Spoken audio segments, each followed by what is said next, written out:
સુરતમાં ગેમ ઝોનમાં પણ તપાસ છે। જીઈબીના અધિકારીઓ ગેમ ઝોનમાં તપાસ માટે પહોંચ્યા છે। પાવર સપ્લાય અને પાવર લોડની માહિતી મેળવાઈ છે। અધિકારીઓ સહિત 4 લોકોની ટીમ તપાસ કરી રહી છે। રાજકોટ ગેમ ઝોનમાં 28 લોકો હોમાયા બાદ તંત્રને હવે આ તપાસ યાદ આવી રહી છે।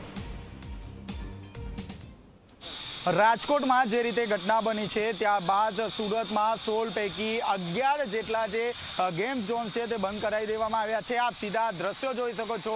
હાલમાં જે જીઈબીની જે ટીમ છે તે ટીમ અહીં આવી પહોંચી છે અને ખાસ કરીને જીઈબીની ટીમ દ્વારા જે અલગ અલગ જે ગેમ ઝોન છે તે ગેમ ઝોનમાં જે ઇલેક્ટ્રિક મીટર પેટી છે તેની અહીં ચકાસણી હાથ ધરવામાં આવી રહી છે। આપ જોઈ શકો છો અલગ અલગ જે ટીમો છે તે ટીમો દ્વારા ગેમ ઝોનમાં તપાસ હાથ ધરવામાં આવી રહી છે। હાલ તો જીઈબીના જે અધિકારીઓ છે તે અધિકારીઓ અહીં આવી પહોંચ્યા છે અને તમામ પ્રકારની અહીં તકેદારી રાખવામાં આવી છે કે કેમ તે અંગે તપાસ હાથ ધરવામાં આવી રહી છે। આપ જોઈ શકો છો જીઈબીના જે અધિકારીઓ છે તે પહેલા એક મહિલા અધિકારી છે જેમના દ્વારા તમામ પ્રકારનું જે નોટિંગ છે તે કરવામાં આવી રહ્યું છે।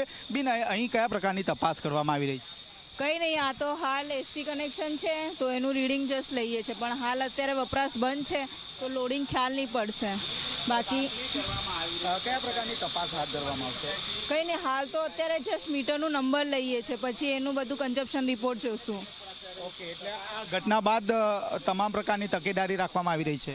હા, એના પછી રાખવામાં। જી, આપ જોઈ શકો છો હાલમાં જે મહિલા અધિકારી છે તે મહિલા અધિકારી દ્વારા તમામ પ્રકારનું જે નોટ રીડિંગ છે તે નોટ રીડિંગ કરવામાં આવી રહ્યું છે। આપ જોઈ શકો છો હાલ તો જે ગેમ ઝોન છે તે બંધ હાલતમાં છે, પરંતુ તે કેટલો લોડ ખેંચી રહ્યો છે તે અંગે હાલ તમામ પ્રકારની જે વિગત છે તે વિગત અહીં મેળવવામાં આવી રહી છે। મહત્વની વાત છે કે સુરત શહેરમાં 4 જેટલા જે મેળા છે તે પણ બંધ કરાવી દેવામાં આવ્યા છે। સાથોસાથ જો વાત કરીએ તો દરેકે દરેક જે ગેમ ઝોન છે તે ગેમ ઝોન બંધ કરવા માટે આદેશ આપી દેવામાં આવ્યા છે। ક્યાંક સુરત પોલીસ સાથે તંત્ર હાથ સાથે રહીને તમામ પ્રકારની જે તકેદારી છે તે તકેદારી રાખવામાં આવી રહી છે।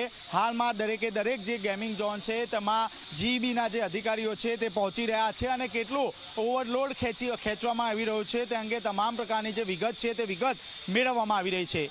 કેમેરામેન વિજય ભેસાણે સાથે ચેતન પટેલ, ઝી મીડિયા, સુરત।